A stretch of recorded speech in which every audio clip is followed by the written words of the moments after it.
Today, in the media conference with Lal Goel, which is brought to you by V4 News, Global TV, V4 Stream, Malladu TV, News Gaon Se, Samvad Sarokar News, Organ Donation India Foundation and Gyan, our endeavor is to bring to you, enlighten you the current topic. And today our topic is COVID-19, testing, vaccine, what next? We are in this together and we will get through this together, said United Nations Secretary General. Testing. COVID-19 testing involves analyzing samples to assess the current or past presence of SARS-CoV-2. The two main branches detect either the presence of the virus or of antibodies produced in response to infection. Tests for viral presence are used to diagnose individual cases and to allow public health authorities to trace and contain outbreaks. Antibody tests instead show whether someone once had the disease. They are less useful for diagnosing current infections because antibodies may not develop for weeks after infection. It is used to assess disease prevalence, which aids the estimation of the infection fatality rate. Individual jurisdictions have adopted varied testing protocols, including whom to test, how often to test, analyze protocols, sample collection, and the uses of test results. This variation has likely significantly impacted reported statistics, including case and test numbers, case fatality rates, and case demographics. Reverse transcription polymerase chain reaction, RT-PCR. PCR is a process that amplifies, replicates a small, well-defined segment of DNA many hundreds of thousands of times, creating enough of it for analyze. Test samples are treated with certain chemicals that allow DNA to be extracted. Reverse transcription converts RNA into DNA. RT-PCR first uses reverse transcription to obtain DNA, followed by PCR to amplify that DNA, creating enough to be analyzed. RT-PCR can thereby detect SARS-CoV-2, which contains only RNA. The RT-PCR process generally requires a few hours. Antigen. An antigen is the part of a pathogen that elicits an immune response. Antigen tests look for antigen proteins from the viral surface. In the case of a coronavirus, these are usually proteins from the surface spikes. SARS-CoV-2 antigens can be detected before onset of COVID-19 symptoms as soon as SARS-CoV-2 virus particles with more rapid test results, but with less sensitivity than PCR tests for the virus. Antigen tests may be one way to scale up testing to much greater levels. In India, as on 27th November, total tests done were 1,37,62,749 confirmed cases. Sorry, the figure is 13,70,62,749. My apologies. Out of which 93,97,87, which is 6.8% tested per million people, and 99,331 confirmed per million people is 6,747. Now the vaccine. A COVID-19 vaccine is any of several different vaccines technologies intended to provide acquired immunity against coronavirus disease 2019, that is COVID-19. Previous work to develop a vaccine against the coronavirus disease, SARS and MERS, established knowledge about the structure and function of coronaviruses, which accelerated development during early 2020 of varied technology platforms for a COVID-19 vaccine. As of October 2020, there were 321 vaccine candidates in development worldwide, a 2.5-fold increase since April. In November, 56 vaccine candidates were in clinical research, namely 41 in phase 1 and 2 trials and 15 in phase 2 to phase 3 trials. No vaccine candidates has yet fully completed a phase 3 trial. In November 2020, Pfizer Incorporation and Moderna and the University of Oxford, in collaboration with AstraZeneca, announced positive results from interim analysis of their phase 3 vaccine trials.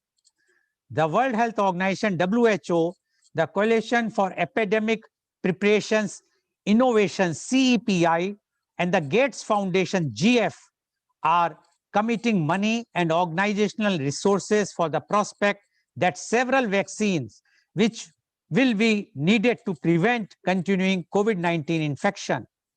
The CEPI, which is organizing a US $2 billion worldwide fund for rapid investment and development of vaccine candidates, indicated in September that clinical data to support licensure may be available by the end of 2020.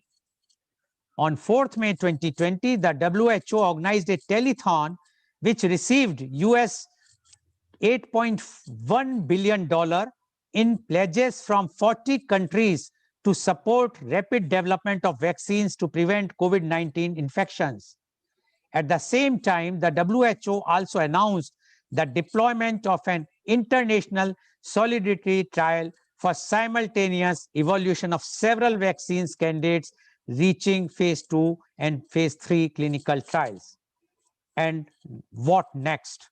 That is the question. So today we are going to discuss the COVID-19 testing, vaccine, what next? And we have a very, very elite panel with us, those who are expert in their field. I would like to invite my first guest, and he is Dr. Goel. Dr. Goel is the president of Indian Association of Gastrointestinal Endosurgeons, IAGES, which have more than 8,000 surgeons as members. Dr. Goel has been conferred recently the honorary FRCS by Royal College of Surgeons, Edinburgh. Dr. Goel is also the associate editor of Journal of Minimal Access Surgery.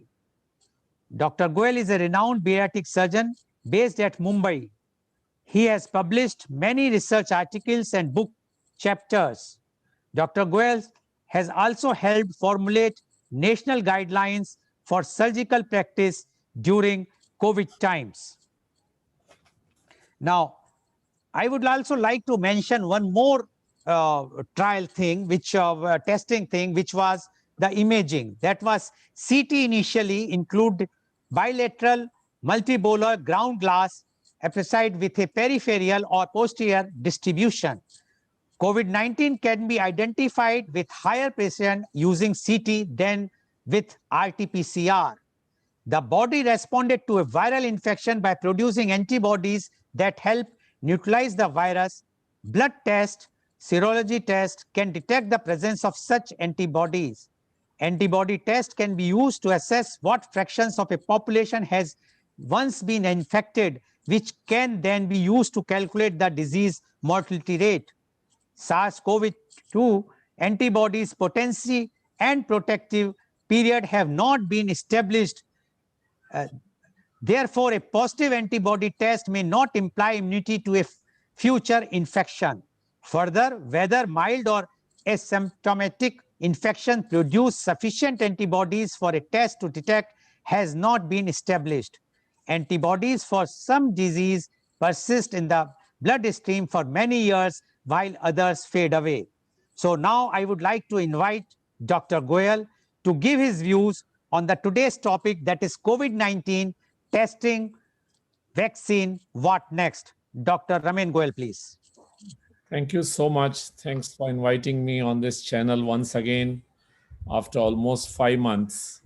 I think last time we were here on July, and we thought by September this would be over and you will not need our presence again. So thank you so much.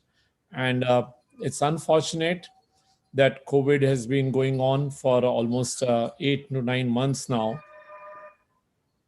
At the beginning, I would like to say that over 1.5 lakh Indians have lost life from COVID, and it's a tragic loss of lives, not only for those who were lost, but also for their families and friends. And I think this is one thing we must remember for this pandemic. Much closer to us is the loss of those doctors, hundreds of doctors and their family members. When we count loss of healthcare workers, we only count the loss of doctors. But we don't realize so many of us, so many of the doctors have taken this infection back home with them, and their family members may have been lost, their mothers, their brothers, their sisters, or their children, and who are not counted. And these are the people who, the doctors who are working for patients, whether for COVID patients or for non-COVID patients, to provide an essential services, and in the process they got infected. So it is like a soldier on the war front who gets injured. But when a soldier gets injured or dies, it's one death. But here, the doctor, when he goes back home and infects a family member accidentally or without knowledge, the family member is also equal martyr as the doctor. So I think it's important that the whole nation and the community realizes the sacrifice that doctors are making in this process. Friends, COVID had gone, we have gone through very difficult times in last 9 months, and all of us have discussed it repeatedly. But I think now the time has come for optimism. We are coming out of these difficult times because because of various reasons, and we'll discuss this in today's program. The more important thing is that the patients who are non-COVID, and because the hospitals were overworked or they were told not to come for treatment, thousands and thousands of patients have been denied or their treatments have been delayed. This could include surgeries, patients who wanted a surgery in March or April or May, their surgeries got delayed. Patients of cancers, where treatment was delayed because non-availability of treatment, and they have developed a more aggressive tumor in the process. And it's unfortunate that those people are going to suffer for years, or they may lose their life because of this COVID in next 2 to 3 years. Pregnant women, even simple diseases like diabetes, tuberculosis, the treatments have been delayed and denied. And in the process, these people are going to suffer for years to come from the complication of, let's say, diabetes. There is a study from UK which shows that only in COVID times, about 4 lakh people will become obese because of the changed lifestyle, because many of them are not exercising. Now, these are the figures from UK. We don't have the figure from India, but this is a fact that COVID is not only about COVID alone. It's about overall health of individuals, and which is a major problem. But as I said, that now we are seeing light at the end of the tunnel. And it's primarily because of our scientists and science. Those who are doing research on vaccines, those companies who have invested in the governments who are supporting vaccine development. We have waited for almost a year now for vaccines to come, and we are very glad that we are at that tipping point. So if there were turning points in the COVID, probably this is the most important turning point, that vaccine is now seen. A lot of discussion has happened about how individual country managed their COVID, and this is not the time to discuss the how each country did it. But I believe this is again a time for India to redeem its image. Time has come for India because of many positives that India has as far as vaccination is concerned. We are the largest vaccine producer for COVID vaccine in the world. We are the only country which has 3 to 4 vaccine candidates. That means 3 or 4 types of vaccines which are being produced in India, and in quantities of, let's say, 10 million each of these producers. So that means about 1 crore vaccine will be produced by Serum Institute, 1 crore vaccine, today morning news was there, will be produced by for the Russian vaccine will be produced. So like that, if we have 4 producers, we are looking at between 2 to 4 crore vaccines being produced on a monthly basis in India, and which no other country can match. Then there is another thing is that in India, we do not see the kind of resistance that we are seeing in let's say USA. And I think this is because of the political messaging, the right political messaging, where there is no confusion about vaccine. The government is supporting that vaccine production, and also supporting that the vaccine should be used, and not saying that mask should not be used, the vaccine should not be used. So I think a unified messaging is a great benefit to the India, because we do not see that kind of discussion that people do not want a vaccine. I think the bigger positive for India on this is the technology. India has that kind of, let's say, Aadhaar linked, technology driven implementation, where every individual can be identified and vaccine can be given, and they can be followed up for the second dose of the vaccine. I can keep on counting the positive. I think the most important of it is the vaccination base. India has a mass cold chain for vaccination. For polio and triple vaccine, we have shown it to the world in last 20 years. And that vaccination base stretches all the way to the village level, to the block level, that the cold chain can be maintained. And fortunately, India has chosen the vaccines which can be maintained at let's say 2 to 8 degree temperature. So most of these vaccines can be maintained in a normal refrigerator, and their efficacy can be maintained. I think if Indian government and the policymakers provide early vaccination to healthcare workers, as we have heard repeatedly in last 10-15 days, and to high risk persons, the senior citizen, the people with the comorbidities, that will go a long way in reducing deaths. The first target of vaccination should be to reduce deaths in the country. We are probably losing about 500 citizen every day in country. Now that should be brought down as fast as possible, and that is doable with the implementation of a positive policy to identify those people, and they are all known to the medical researchers. And this will also reduce the hospitalization, so it will reduce burden on hospitals, because these are the people who are having severe disease, and they are coming to hospital for treatment. So hospitals will see a drastic reduction within 3 months of implementation of vaccination, and that will release the hospital beds for normal care. So as I am repeating myself, it's not about COVID management. Now we should be looking at managing restarting normal healthcare to provide healthcare to the people with other diseases, influenza, tuberculosis, diabetes, hernia, even bariatric surgery, my own field. Patients can come forward. And now as time has come that in a short period of time, we should be looking at restoration of normal activities. Probably, I don't know, but we will probably discuss it today.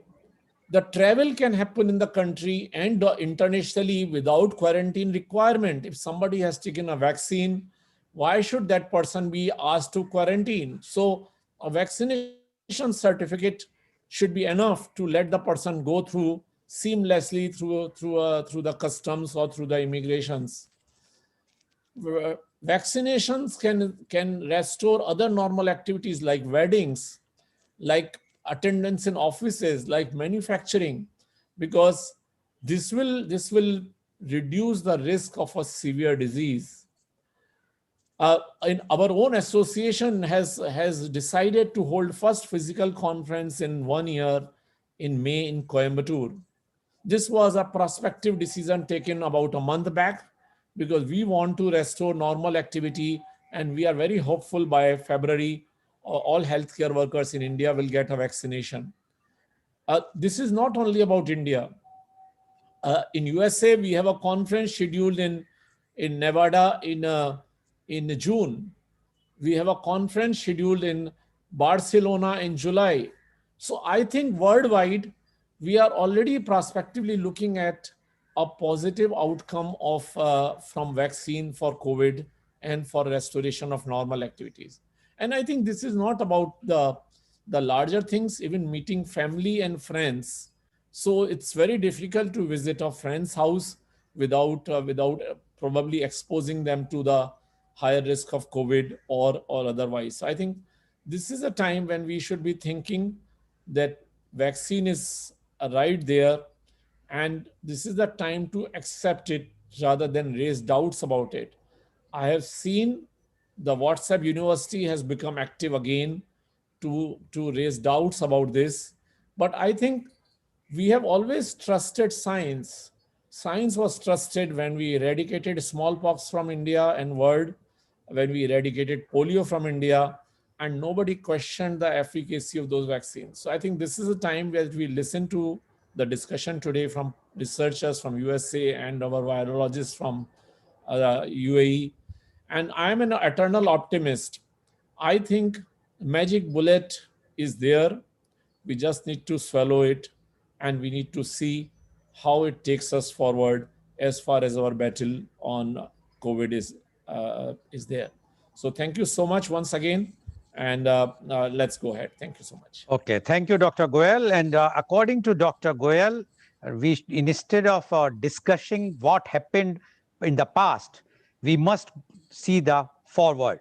And but he said one thing which is very important, that we always see the mortality or the sacrifice of the doctors because of COVID-19, because they were the front line persons. But we have never seen about their families, because a doctor who is coming to home knowingly or unknowingly giving the infection, passing the infection to the family members, and those family members eventually losing their lives. So we have to treat them also as a martyr.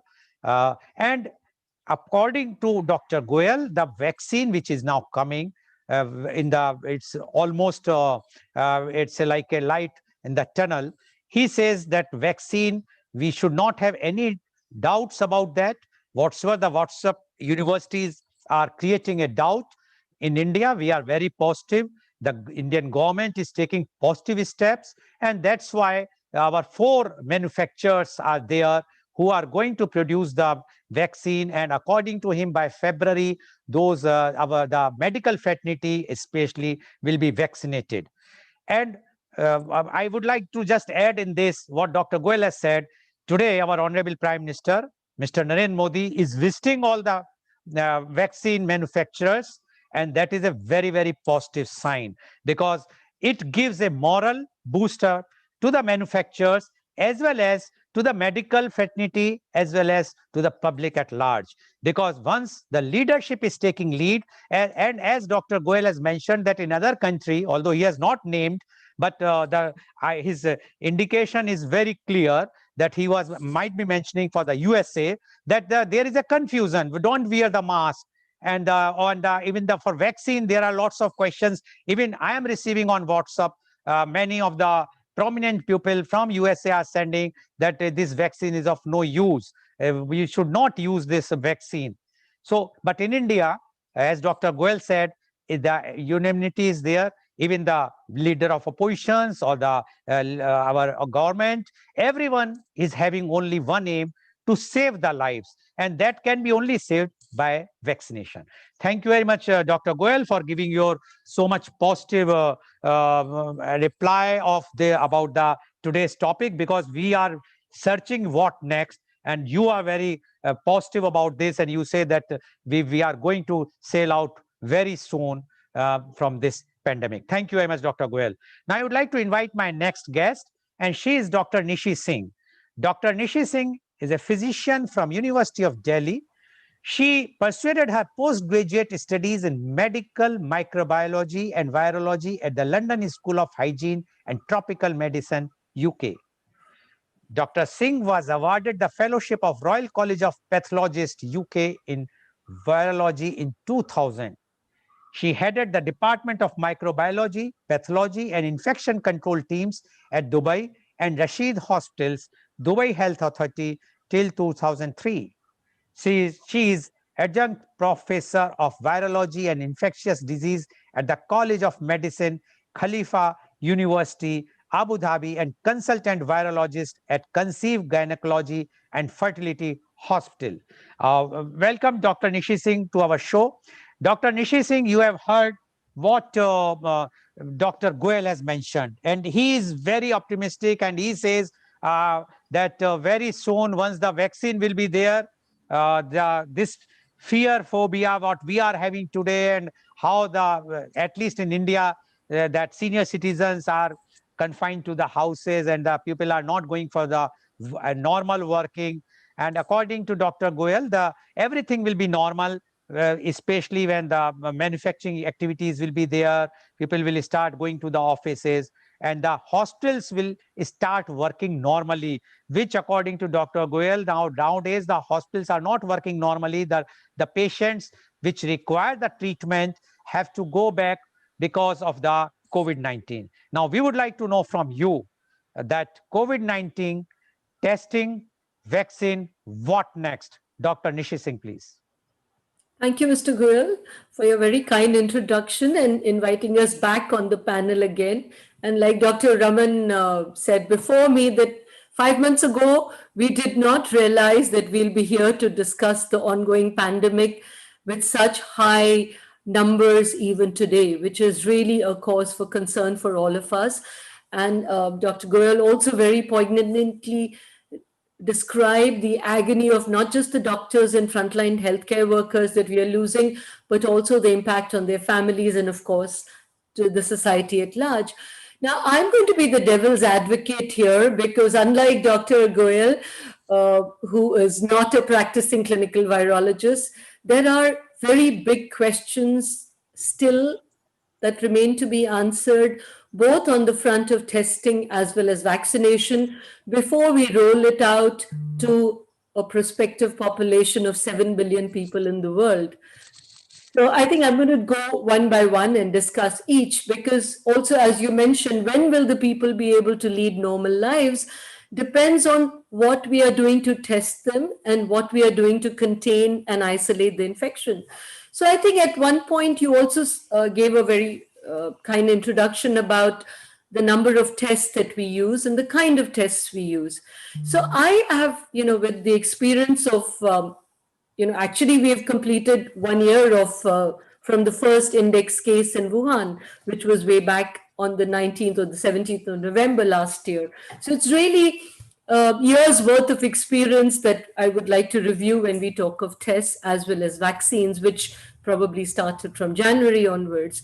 So I want to start by talking about that the time has come to now rethink the sensitivity of COVID tests and their applications. Now, you pointed out that we are detecting the antibodies or the viral RNA. But what I want to bring in today is that we need to be detecting the antigens.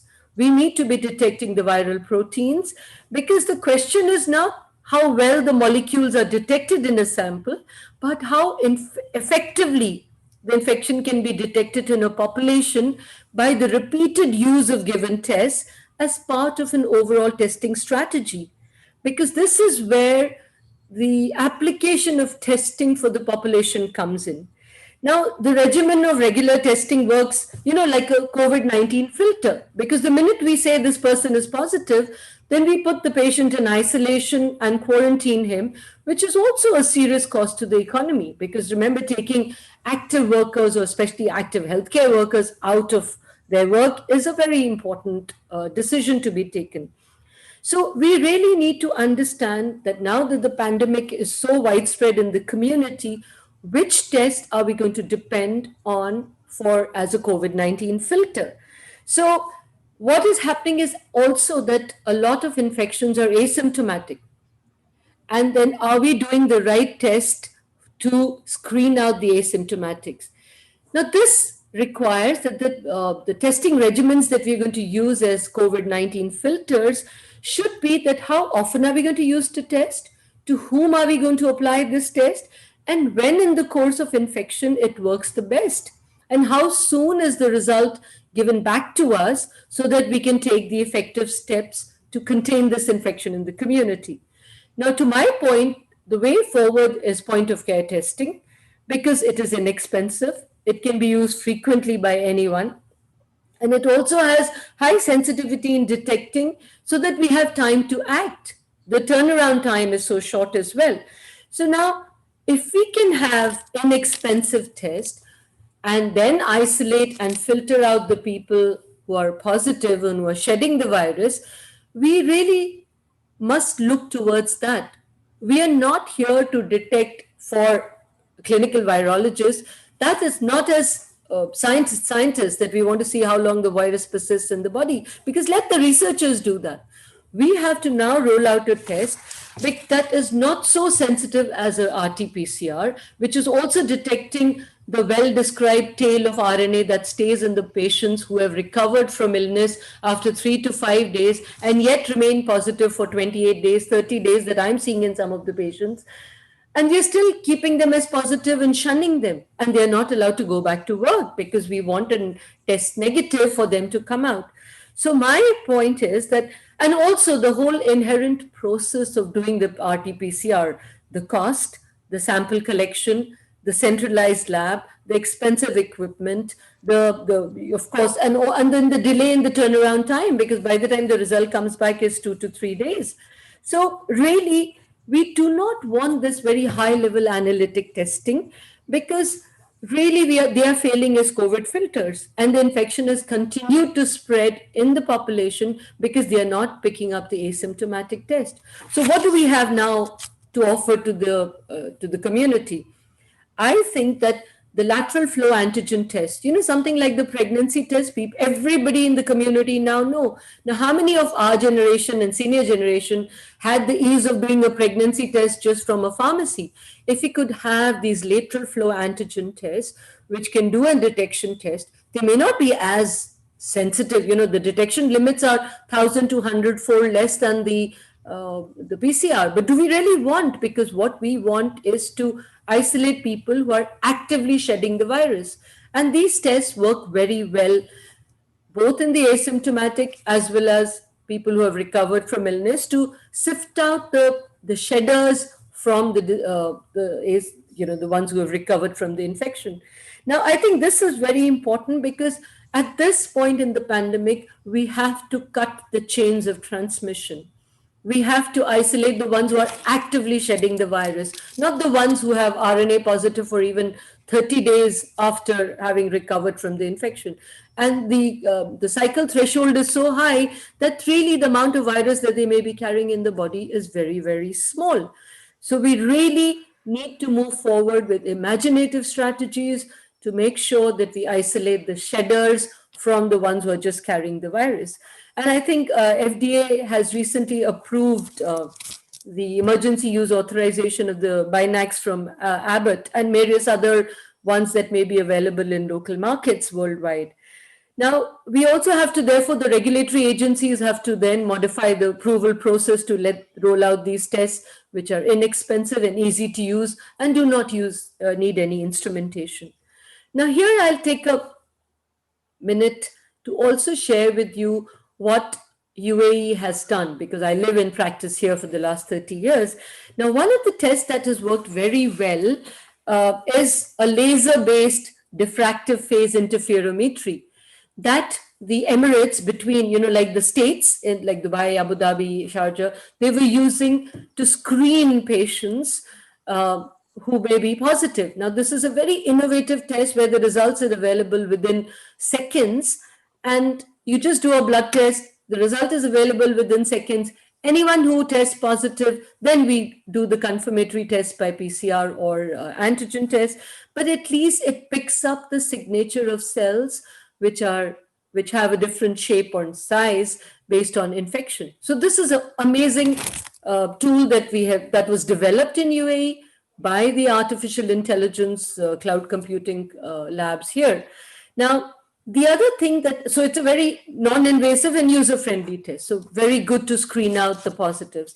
The other thing UAE has done is also that, the smart helmet, rolling the tests out for the people who cannot come to the hospital, especially people of determination, the mobile lab units, the walk-in centers, the smart helmet, which the police and the regulatory agencies can go around and pick up with sensors, with face sensors and also number plate sensors. So I think that's a great way of screening out the positives. Now, I also want to talk about, everybody knows about the PCR. So I think I'm not going to talk about that. And you've, in your introduction, I outlined the principles of RT-PCR. I want to take a minute about the antibody test, because from what I've seen, people are misusing the antibody test for diagnosis, which is a very, very limited use of antibody tests, because these can only be done for patients who have had signs and symptoms which look like COVID, who are RT-PCR negative, but and can only be applied after at least 2 weeks of symptoms, because otherwise the false negative and the false positive have no value for the clinician or for community transmission.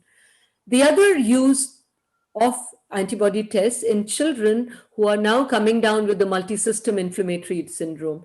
And this is a very serious complication where the children are coming down with this complication of COVID. And of course, for surveillance, as you said, for public health users to see what level of infection and people are positive in the community. Now, I think we also need to move towards innovative strategies. And I've heard some very interesting papers about using dogs to sniff out patients who are positive, samples that are positive. And I think we really need to work, because an infection that has spread so widespread in the community, we have to move towards innovative strategies. Now, coming to vaccines, I think I will take a minute here, because we are talking to the laypersons, that what are we talking about vaccination? We are talking about a vaccine efficacy, which actually means that you measure in very clear scientific terms that how much is the disease decreased in the vaccine recipients. So for instance, when we say vaccine efficacy is 50%, we mean that the disease will be prevented in 50% of the people. What about the rest of the 50%? And none of the vaccines that we are talking have currently in trial have gone beyond 60, 70, 80. Well, there are claims of 90+%, but they're still to be substantiated by large population studies that we wait to see. The other thing is that we also calculate the relative reduction in the risk of vaccination by the risk ratios, by the incidence rate ratios, and the hazard ratios. So really, also, you have to understand that the vaccines are not 100% preventive tools, because there are ways vaccination work. One can be by preventing infection altogether, which is what is called the sterilizing immunity. You completely, those are the wonderful ones. But there we are also looking at vaccines which ameliorate the disease. They reduce the severity of illness from mild to moderate and severe to sort of asymptomatic or whatever. However, the patients or recipients, I won't say patients here, the recipients, if infected, continue to shed the virus in the community. So, but of course, if the disease is less, we also hope that the transmission of the shedding of virus is less in the community. So they still have a public health value by containing the infection. Now, you also mentioned about the political posturing for vaccination and preventive measures. And I'm very happy to share here that, of course, hats off to the Prime Minister of India, but here we actually are undergoing trials of vaccination in UAE. This was an inactivated vaccine that is being done with the Canadian National Biotech Group, and with, of course, with the AI, Artificial Intelligence Group of UAE, the G42. And the first recipient for the volunteer for the vaccine was the chairman of our Department of Health from Abu Dhabi, and his name is Sheikh Abdullah bin Mohammed Al Hamid. So I think after that, more than 15,000 volunteers have come forward from 125 nationalities to take this vaccine, and the trial is ongoing. And we've had some very early results, and we wait for the full publication. The other development that we have, again, and I'm very keen on innovative strategies, because when we discuss about vaccination in detail, I will talk about my reservation. But the G42, the AI company here, has also signed with Israel a nanocent company to detect the cases of COVID-19 from the exhaled nasal air. And I think, with my reservations with vaccination that I will discuss in detail later, unlike the optimism shared by Dr. Goel, we really have to move towards innovative technology. And of course, notwithstanding the fact that social distancing and hand hygiene still remain the number one. And I'll stop here for the next gentleman, and then we'll come back for the discussion. Okay, thank you very much, Dr. Singh. And Dr. Singh said that she is going to be the devil's advocate. She was not agreeing fully with Dr. Goel, because she said that whatsoever has been done, or in the testing point of view, she says, why not we are using inexpensive testing kits? Why we use the testing kits which are very expensive, time consuming? And she has given an example of like a pregnancy test, which are available off the shelf. One can go to a medical shop and do it themselves or herself, but no need of going to for an invasive type of testing. So she says that. Then she has given an example of a UAE, how with the help of artificial intelligence, they are testing the people, and that is doing miracles, very good results, according to Dr. Singh. So she says that it is time that we must use the latest technology in the testing, so the testing will be less expensive and affordable by everybody. It is not required that we should go for the RT-PCR for everyone. First, we should go for this type of test. Yes, if there is a positivity, then we can segregate those persons and go for the RT-PCR. So that was her view as far as the testing is concerned. About the vaccine, again, she says she is having some reservations, which she will be revealing after she will be listening our third guest. But she says that in UAE, they are doing with a mixture of the whatsoever the techniques are there, but they are also using artificial intelligence. And that is why, according to Dr. Singh, that unless we will not come out with a new technology, it is not possible to be that say that the particular vaccine is 90% plus successful, because according to her, the results are 50 to 60 to 70%, but few companies are claiming 90% plus, which I am sure that in the next round she will explain what it means, because whatsoever we are hearing nowadays is all 95 point some percentage like that. So we want to know from you why they are claiming like this, if they are doing for 60% or 70%. Thank you very much, Dr. Singh, for giving your views. And I'm sure our viewers might be waiting eagerly to hear you in the next round about both the things, and especially the vaccine, which everybody is waiting very eagerly in India, and I think everywhere in the world. Now, I would like to invite my next guest, and our next guest is Dr. Vijay Kumar Velu. I will just inform our viewers that Dr. Vijay Kumar Velu is joining us from USA. Dr. Singh joined from Dubai, and Dr. Velu is joining from USA. And USA right now, I think the time is past midnight. It's already almost, yes, it must be 12:45 there, Dr. Velu, if I'm not mistaken. Now, Dr. Vijay Kumar Velu is the Assistant Professor, Department of Pathology and Laboratory Medicine, Division of Microbiology and Immunology, Yerkes National Primate Research Center of Emory University, Atlanta, USA. He is the editorial board member. He's the editorial board member of BMC Infectious Disease, Journal of Pathogen, MDPI, the Open AIDS Journal, Journal of Frontiers in Immunology, World Journal of Gastroenterology. He has dozens of publications to his credit and is an invited speaker on COVID-19 worldwide. We are very thankful that today he has accepted our invitation to come and give his valuable views to his I must say the native country, because he belongs to India. So he will definitely, his heart, he is now a resident of USA, but his heart always bleeds for India. So we would like to know from Dr. Vijay Kumar Velu his views. Dr. Vijay Kumar Velu, welcome to our show.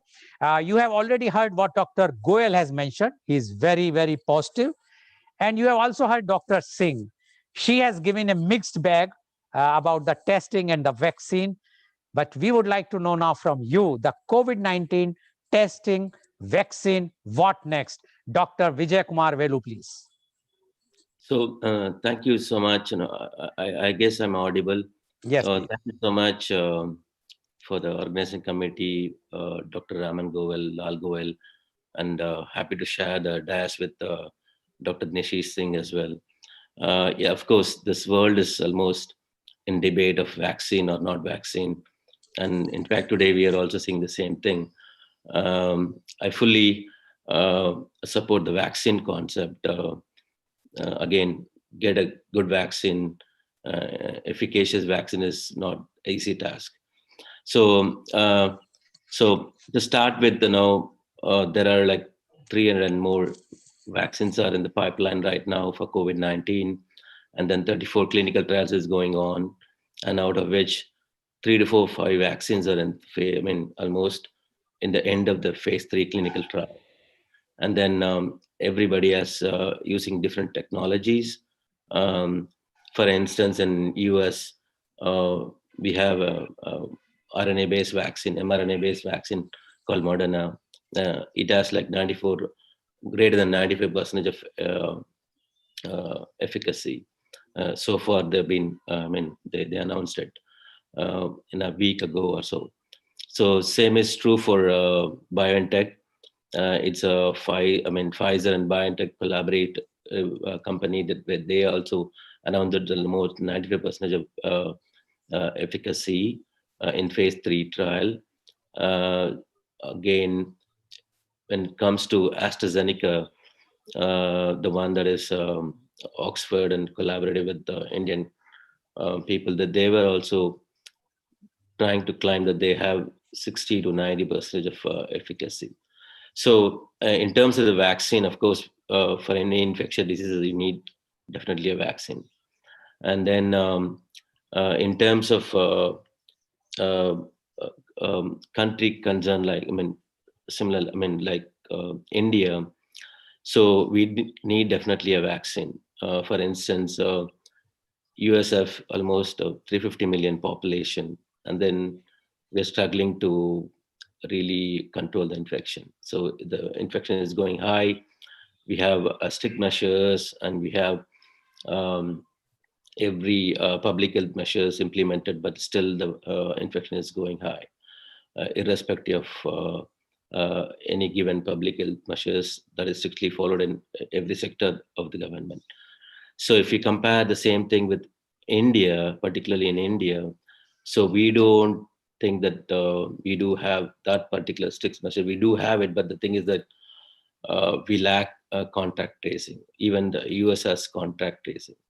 So the contact tracing, meaning we always have a contact tracing with phone. It's not very easy even for US to contact people and trace them to see that they have COVID infection or not. Almost 30 to 40% of infection in the world is asymptomatic. So people are living with the virus, but they are spreading the virus efficiently, but they are asymptomatic. Some people have symptoms, some people don't have symptoms. 30 to 40% of them have asymptomatic, but still they actively spread the disease, spread the virus. Similarly, like 20% of them have they are symptom mild, but they recover the disease within a month or so. So when you think about like really asymptomatic, like they are like kind of, they spread the virus, but if they have the underlying condition, they fall into a category called like severe illness, or they may go to death. So basically, what I feel is that, so right now, world need a vaccine. So even a vaccine that is 70% efficacious, that's going to really work, because we have to bring, by using a vaccine, to um, a certainty called like a herd immunity. It's not going to achieve right away, but the thing is that at least something is better than nothing. So that's what I feel. At the same time, I'm also always advocate for vaccine.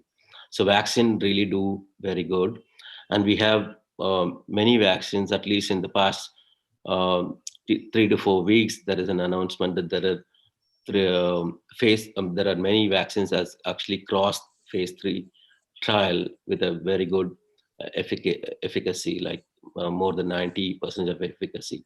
One among them is AstraZeneca, that actually really got benefit in India, for example, because um, that vaccine is going to be really cheap compared to what US have announced. For example, the mRNA vaccines from US, they're kind of going to sell this vaccine. It's going to be more than $30 a dose. For example, if you go to BioNTech, the vaccine that is manufactured in collaboration with Pfizer, they're going to sell the vaccine almost $1.20, so $20 a dose or something like that. So if you come to AstraZeneca, I think what I read about AstraZeneca is that they're going to sell the vaccine for uh, $3 to $4, maybe, or a thousand rupees or so.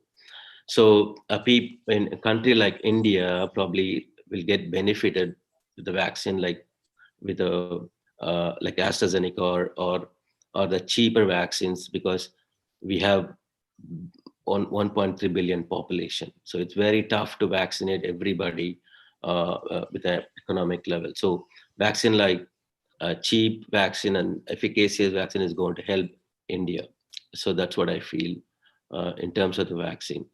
At the same time, though we have if we won't have a vaccine, maybe in uh, early to 2021, or maybe in the mid of 2021, so still the infection is spreading. So we don't know the pockets of infection where it's going. We'd have to find the infection through contact tracing, one or the other way. Though world is struggling to get the contact tracing in a they're not really achieving the goal, because it's not easy to get contact tracing, because um, every country, even in US, if you have a somebody infected, you are tracing them through phone and ask them where you are and all this. So by the time you reach them, they're not going to be there. At the same time, there is a stigma around that they are not going to disclose what they're planning to do, where they're going to travel, or they're going to stay at home, or there are a lot of things involved in here. Um, Even if country like US is struggling to get a contact tracing, it's very very tough for India to have a contact tracing. So though the vaccine is there, even if the vaccine comes, and if you have a very good efficacious vaccine, but there are some pockets of people who's going to be really really have asymptomatic infection. We would have to find them, and we have to trace them to try to get this infection. I mean, at least to stop the spread of the infection. So it has to have a balance. It's not an easy task to give vaccine for everybody in the world, or even India particularly, because of the economic reasons. Government can't afford this, but if government help us to do something, we can push to different sectors to get vaccinated. But at the same time, we have to have public health measures to help us to have this contact tracing and try to bring down the infection, and then vaccinate people who are in need, particularly elder adults as well as uh, um, uh, uh, medical people as well. At the same time, there is, though this infection is, we are trying to learn this infection. It's almost not even a year old right now, probably a year old right now, based on November 19 data. So, but we don't really understand the virus properly. We don't know the immunology of the virus. We don't know the kinetics of the virus. We don't know how long the virus persists. We don't know how long the immune system persists. We don't know how this virus spreads in different community, how the virus spread in different age groups. We don't even know what is the impact of this virus in children. Okay, because the children act like an asymptomatic. So whether the children spread the virus or, for instance, let's talk about the pets. Even now the data emerging right now, even pets is acquiring the infection. So we are trying to develop to know the immunology, virology, and the disease sequel of this for a long time. So though the vaccine comes, we need to understand this, how this is going to work in a community level. And particularly, of course, I'm from India, and particularly a country like India, we really have to have a concept of contact tracing and try to avoid the spreading as much as possible. At the same time, in the other hand, we have to implement the vaccine to try to get rid of the spread of the virus. And at least I know I'm not advocating for herd immunity, but still we can really dampen certain things in terms of achieving herd immunity. So people are also talking. I mean, it's a topic of interest as well. When Dr. Nishi was talking about um, people from India, they are also talking about the hygiene hypothesis. So it's US, it's kind of a bit sterile environment compared to India, where we exposed to many microbes, and from the childhood, we might have some immunity for different allergens. That could also be a factor, that we don't have much symptomatic infection, but nevertheless, we should not um, uh, um, we should not underscore. I mean, we should not underestimate the asymptomatic infection. So, if an asymptomatic infected individual is there in a family, they could spread the infection to elderly people who might have underlying conditions that could have a lethal effect. So what I would advocate is for vaccine is going to be the best thing. We'll wait for the vaccine. We'll wait for the one that is best, and of course economical as well as concerned compared to India. I mean, compared to the world, rest of the world compared to India. At the same time, we also have to have a public health measures, like Dr. Nishi was telling. We should have contact tracing. We should have public health measure, hand washing procedure, and 6 feet distance as much as possible. It's not feasible in India, but we should do what we could do. At the same time, wear mask whenever it is needed. So by this measure, probably by the end of 2021, probably we may try to get rid of the infection uh, uh, in a significant manner compared to the rest of the world. That's my Okay, thank you very much, Dr. Velu. And Dr. Velu says he is for vaccine. He says there is no other option because the infection is there, and whenever there is a infectious disease, the only solution is the vaccine. And he has given the details about the different manufacturers who are manufacturing the vaccine, and he says this efficacy is about 95%, except the AstraZeneca and Oxford, where the efficacy is between 60 to 90%, which is again, although Dr. Velu, I would like to mention here, because I heard the Mr. Poonawala on the television. He says that when we reduce the first dose from 1 to half and the second dose full, then the efficacy is more than 90%. So there is still a confusion, but according to Dr. Velu, we have no other option left. One is contact tracing, that is very, very important, and definitely the safe distancing and the vaccine. But his reservation, because he is in the United States, there the money is not that much a big problem, but for India, he says how it is going to take place, because we are having a population of more than 1.3 billion, and the economy has to seen. I would like to inform Dr. Velu that Bihar is going to get the vaccine free of charge as promised by the BJP manifesto. So it is going to be free for the entire Bihar. I am sure now the next elections are coming in West Bengal or wherever the elections will be there. We are going. So by the end of 2021, as you are saying, we might be getting 50% of India free of cost the vaccine. The rest, according to Mr. Poonawalla, 250 rupees they are going to charge from the government.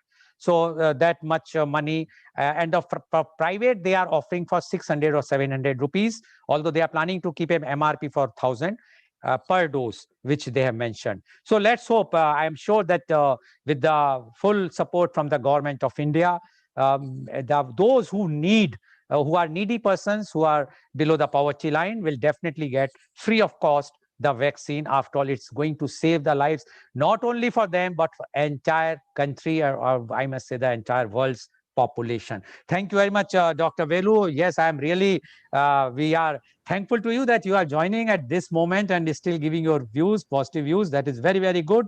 Now I am going to the next round, that is the question round. And as I promised, the questions are very simple for me, very difficult for me, but might be very, very simple for you. My first question goes to Dr.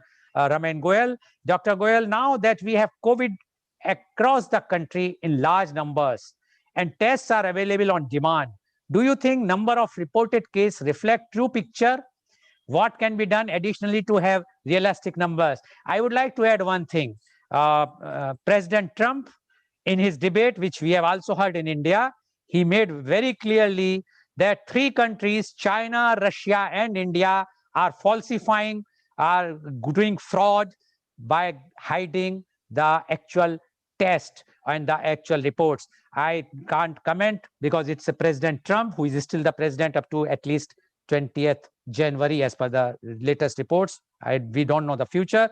But now I want to know, Dr. Goel, do you think what can be done additionally to have realistic numbers when we have the COVID everywhere? Dr. Goel, please. Okay, so I think that's a $1 million question. But before that, I would like to clarify that AstraZeneca is a worldwide commitment to supply vaccine at $3 across the world till pandemic lasts. So any claim by any company of supplying at 1,000 rupees or 700 rupees is not valid. There can't be any MRP except $3. And only after pandemic is over, they can increase the charge for developed world. They are still not allowed to increase the charge for developing countries. So that is to put the things in perspective. $3 is the fixed price across the world for AstraZeneca vaccine. Now, as far as testing numbers are concerned, I think the real question to ask is, why did the testing numbers India came down from 14 lakhs a day to around 9 to 10 lakhs a day now? 14 lakhs testing we were doing almost a month back. And now on an average, we are doing about 9 to 10 lakhs. Can I just correct you, Dr. Goel? It has crossed even 16 lakhs. Okay, thank you. So 16 lakhs a day, and now we are doing 9 to 10 lakhs a day. Now, I don't agree on this hypothesis that somebody is trying to falsify data. These are all technology-driven systems created. Even if a single test is done in a private lab, within minutes, they go in a central data state-wise and from state to center. There is no human interface to change the figures. So even if President Trump says we defer to that, but we differ from him, because this is not possible in today's time, because technology is the one which is taking care of data safety. Now the question comes, If that is true, why the numbers have come down? In the process, at a time when the COVID was peaking somewhere in April and May, June, there had been a lot of media awareness that you keep yourself at home, quarantine yourself at home. If you have symptoms, even keep oxygen in the societies. Even in Mumbai, we have oxygen cylinders and even ventilators in some societies available. So what has happened is people have realized that 95% of the patient persons do not need hospitalization. So if your symptoms are mild, all that you have to do is to reach out to your family physician or a family member who is a doctor. Check your saturation. Everybody has a pulse oximeter at home. Everybody has a thermometer at home in India. And you check your saturation, you check your temperature. And if you have mild symptoms, you don't go to hospital for treatment. Now, when they're not going to hospital, they are also not going to get tested, because the wise family physician or a wise family member says, if you have mild symptoms or no symptoms, why to get tested? So what I feel is, and another thing that you have to accept is, India is the country where you can get this test done even without a prescription. It is on demand. So I can go to a lab, or I can call a lab guy home who will come and take my swab and get it tested. So test numbers cannot decline, because if the patient numbers are increasing countrywide, which are definitely increasing, the tests have to increase. So what has happened is, I believe, it's my hypothesis is, that there is a sort of reservation among the people who have symptoms, you can call it a stigma, that if they get a test done, RT-PCR done, or an antigen done, that laboratory requires your Aadhaar to be given. So that Aadhaar or identification of the person is leading to a stigmatization of disease, and people don't want to be identified. Not because they don't want to be treated, but they are doing it because in India, we do not have a support system. So if you have a dependent family members, or if you have dependent senior citizen at home who require help in terms of maids or servants, and if you are identified with a COVID, suddenly you will find that there is no help available for your parents to look after them, because everybody will run away the moment they realize they are working in a COVID positive family. So I think the stigmatization because of identification. Now, it was necessary at a stage. I'm not saying this was a wrong decision. It was necessary at a stage where contact tracing was essential. But as Dr. Velu mentioned, and I also agree, contact tracing is over now. All over the country, people are staying at home. People are not getting tested because they know they will get a CT scan done, or they will get an antibody done, whatever its value. Dr. Nishi has mentioned about it. It's not a good test, but people are getting that done. They found out whether in CT they have a disease, or they found out they have already developed antibodies, and they don't go get because they are not giving Aadhaar for CT, or they are not giving Aadhaar for antibody. I think its time has come that we remove the Aadhaar linkage to RT-PCR and antigen test, because contact tracing is in real terms not happening. All that state governments are doing is putting a stamp outside your home that this home has a COVID positive person. But they do not even ask whom you met in last 14 days. Where were you? Who are the people who came in touch with you, and who they should be isolated? So I think now we require a change of strategy.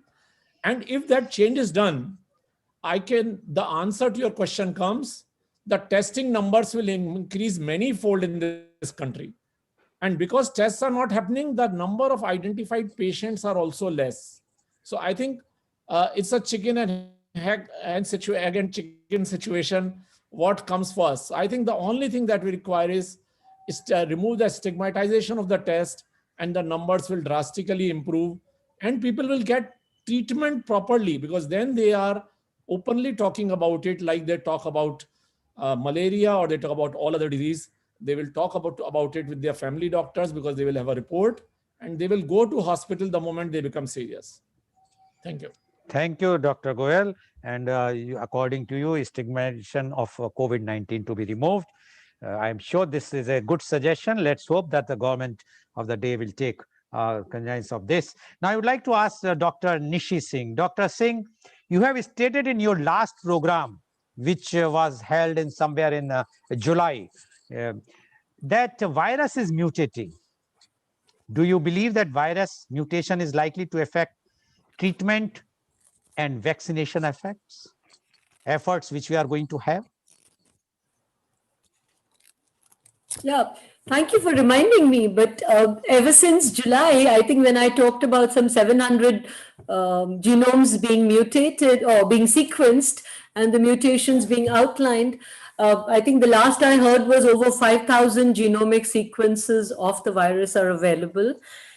And, you know, the important thing is not the mutation now. I think the most lethal mutation that happened was when the virus crossed over from animals to human. And I think we've seen what a havoc it has placed. And people, if you remember, people were talking about Wuhan, the pangolin, the anteater, you know, the animal that looks like an anteater. But of course, there are studies to now show that actually that was just like an intermediate host. Originally, the virus came from the bats. But to my mind, what has happened in the last so many months of having experience with the human disease is that the disease has certainly become milder, but it has become more contagious. So there are studies to show that it is possibly the mutations that have happened, the virus is now getting used to the human population. So I think it's a very evolutionary thing that any new host, any new agent coming into a new host population, it has to come into sort of an evolutionary balance. So we have to get this right, that like Dr. Goel said, that yes, it is here to stay. We have to remove the stigma. We should stop talking about numbers. Because, I mean, do we ever talk about number of the influenza infections that we have? Every time I attend the ID meetings in the US, which I do every year, of course, not for this year, except this year when travel was not possible, only in the ID physicians, we talk about the numbers of flu or whatever. We don't talk about in newspapers unless there's an outbreak or a new strain coming. And I think the same situation has to now roll out. Because the minute you open the newspaper and you say, oh, 1,000 cases today. Now, I can only talk about UAE statistics. We don't talk in lakhs or whatever. Because even the numbers that you were telling me about the tests, I mean, my jaw dropped. Because in UAE, we have a population of 9.9 million people. And we've already exceeded 10 million tests. So, of course, it is also to do with the resources and the control of such a small population. My husband always laughs and say, we have more people in East Delhi, where his home originally is, than we have in the whole the country here. So I think numbers are, of course, relative to the population. Now, that also, so the mutation is in favor of the human population, is what my answer is. And therefore, and the virus has to now stay with us. So we just have to add another one to the list of common cold viruses and get on with life. And I think the stigma that you're talking about, Dr. Raman, that, you know, we are identifying the homes, and I think this sounds like the Black Death days, you know, when we used to put a cross outside or outside the homes in the Middle Eastern villages or the European villages. I think we need to get over that mindset really and move forward. Okay, thank you, Dr. Singh. Although I still remember in that particular discussion, one of the panelists, she was not agreeing that their mutation is taking place, and you were saying that that mutation is taking place. Thank you very much, Dr. Singh, for giving your views. Now, I would like to go to our Dr. Vijay Kumar Velu, please. That Dr. Velu, you have mentioned about the vaccine, but in India, for last 10 days, we are getting lots and lots of definitely from WhatsApp University, and the message has been circulated that some vaccines may not be safe and are not adequately effective. What is your opinion? Because if they are saying that there is rather I have seen yesterday report, somebody has given points ki why it is not safe, and they are arguing on that. Now, if such type of thing will be circulated in the society, what effect? Because if as you the discussion and whatsoever we have learned is, if everybody or those who are in the high risk are not going to be vaccinated, or even the younger generation will not be vaccinated, then again they will be the carrier for the disease. What you say about this, Dr. Velu? So yeah, so it depends on what vaccine is that. When we talk about the a safety, what platform of vaccine is that. For instance, for the US, particularly mRNA, as well as the BioNTech and Pfizer, they use mRNA as a vaccine. And then when you come down to AstraZeneca, they use adenovirus, or chimpanzee as a vaccine vector. And then Bharat Biotech, they use an inactivated. So they do have different forms of vaccines, different platform of vaccines. They do have their own, um, uh, uh, what is that called, safety level. So in terms of the inactivated virus vaccine, you might have a different safety levels compared to a vaccine that is given as a protein or an mRNA. So I mean, the mRNA concept is brand new, but still, in terms of the safety, it's fine. In terms of the safety, they compared different doses. They came down to a dose that is actually optimal. And in fact, in any given vaccine companies, they are trying to achieve the same safety level. And then if you don't achieve that, you can't go to phase 2 or phase 3. So I don't.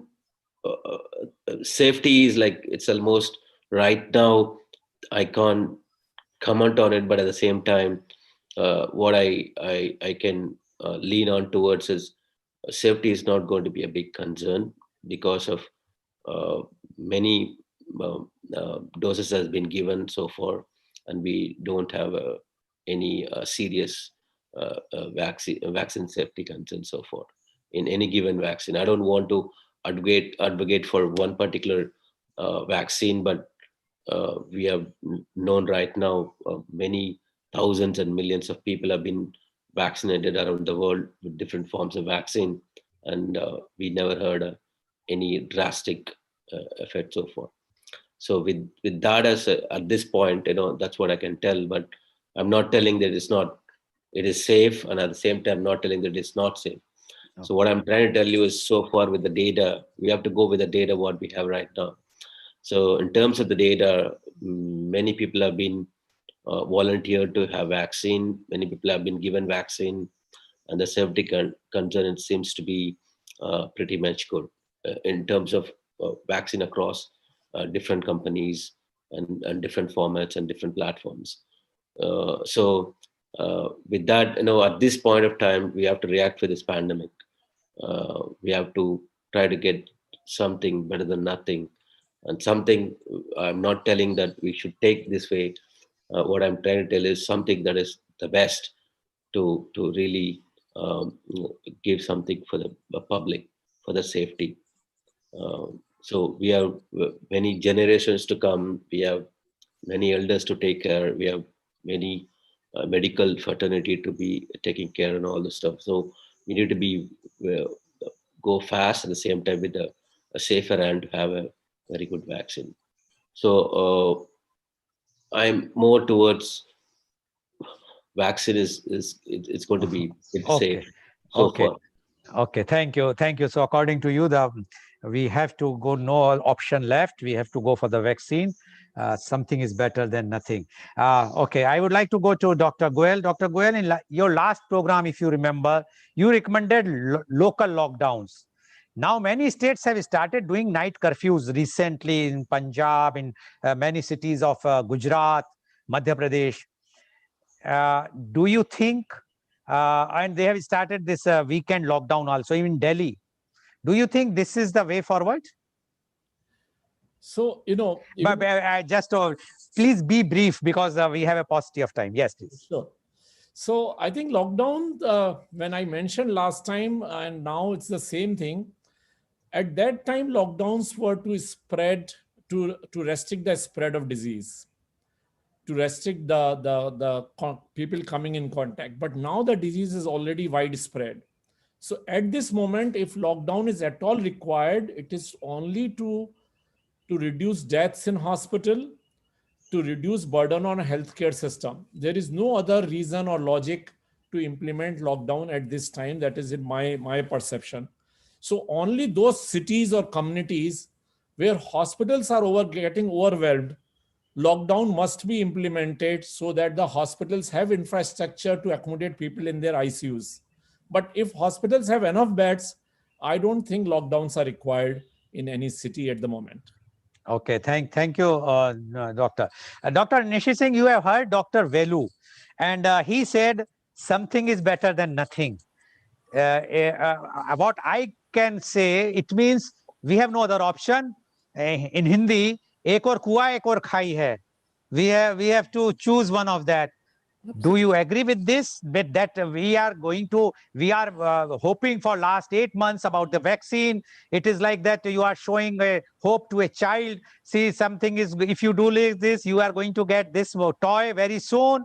But now when the toy is going to come, we are saying, no, this toy is not working. It is like this. And something is better to take this fractured or the defective toy. Do you think this is going to happen with the vaccine? After all, it's a matter of life and death of a person.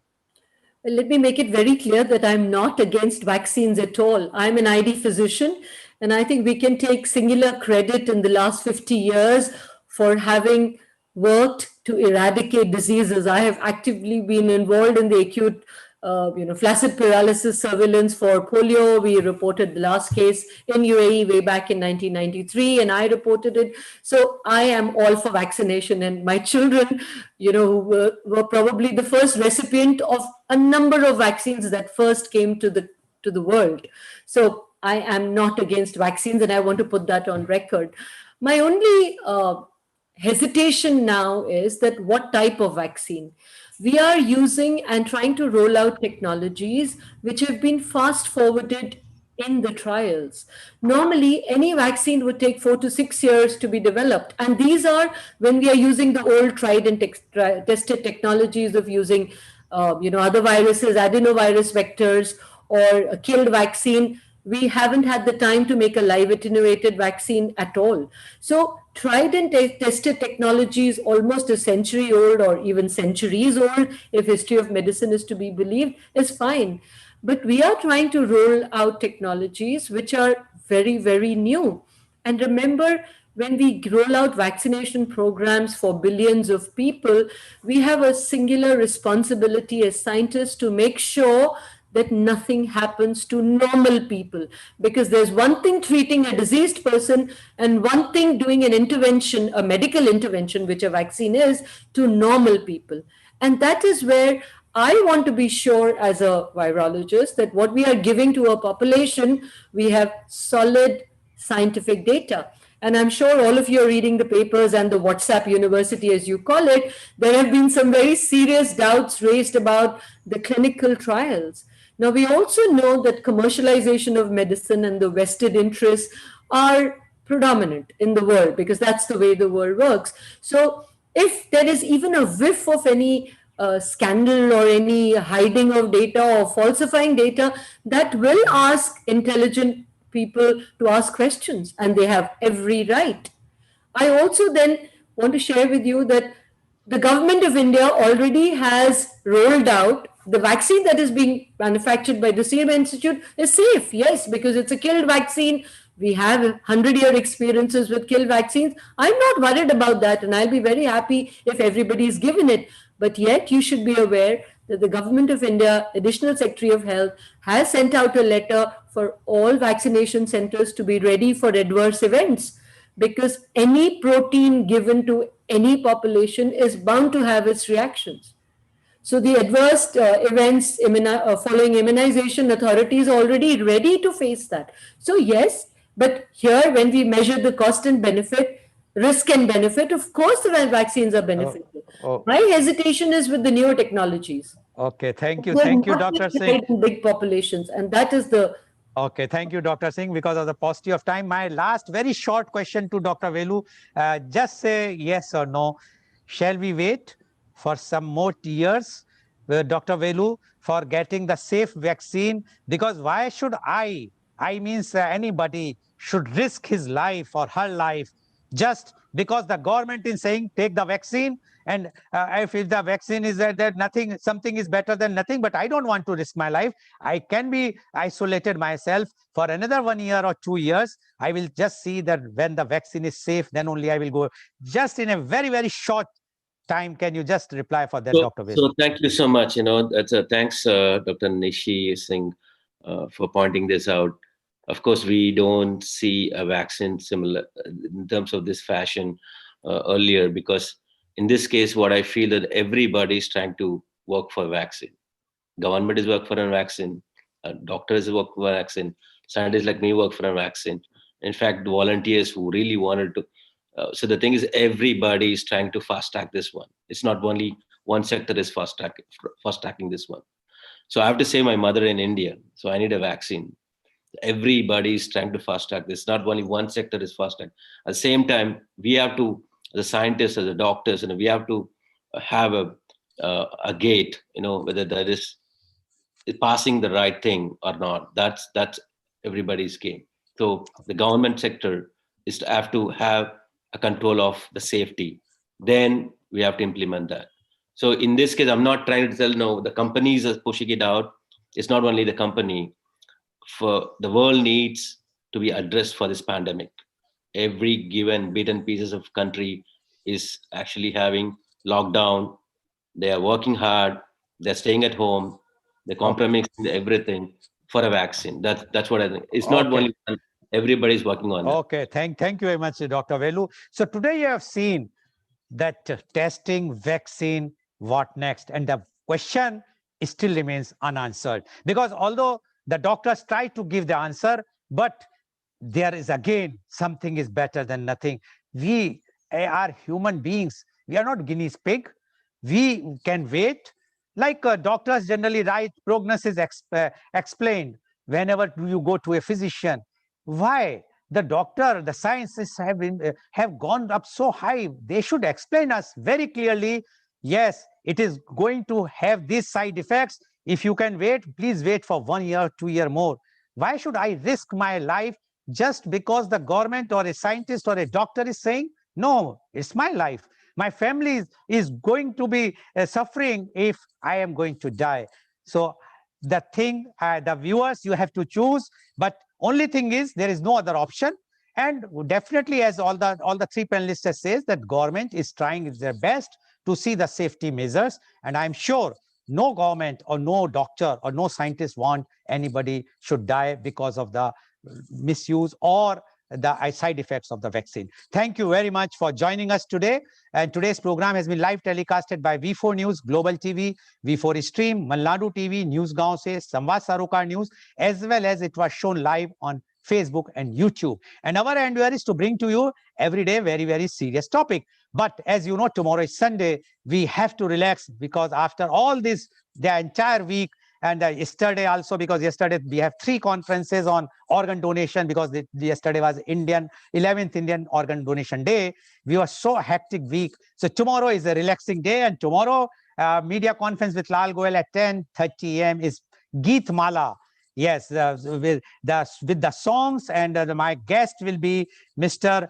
Mushtaq Khan, renowned professional singer from Mumbai. So please tune in tomorrow for media conference with Lal Goel at 10:30 a.m. to relax and enjoy your Sunday.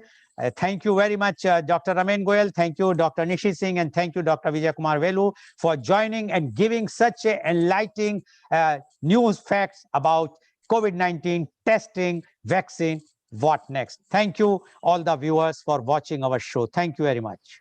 Thank you.